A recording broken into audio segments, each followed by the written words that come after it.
ارشاد فرمایا وَاسْتَعِینُوا بِالصَّبْرِ وَالصَّلَاةِ، یعنی مدد حاصل کرو صبر اور نماز کے ذریعے، اور یقیناً یہ نماز باری ہے مگر ان لوگوں پر نہیں جو عاجزی کرنے والے ہیں۔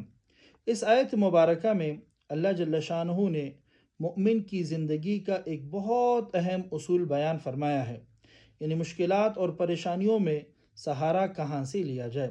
ارشاد فرمایا وَاسْتَعِینُوا بِالصَّبْرِ وَالصَّلَاةِ، یعنی مدد حاصل کرو صبر اور نماز کے ذریعے۔ صبر کا مطلب یہ ہے انسان مشکل حالات میں گھبرا نہ جائے بلکہ ثابت قدم رہے، اللہ کی رضا پر راضی رہے اور گناہوں سے بچے۔ اور نماز وہ ذریعہ ہے جس کے ذریعے انسان براہ راست اپنے رب سے جڑ جاتا ہے۔ جب انسان پر پریشانیاں آتی ہیں، رزق کی تنگی ہو، گھریلو مسائل ہوں یا ذہنی دباؤ ہو، تو قرآن میں ہمیں یہ تعلیم دی گئی کہ اصل سہارا اللہ کی طرف رجوع ہے۔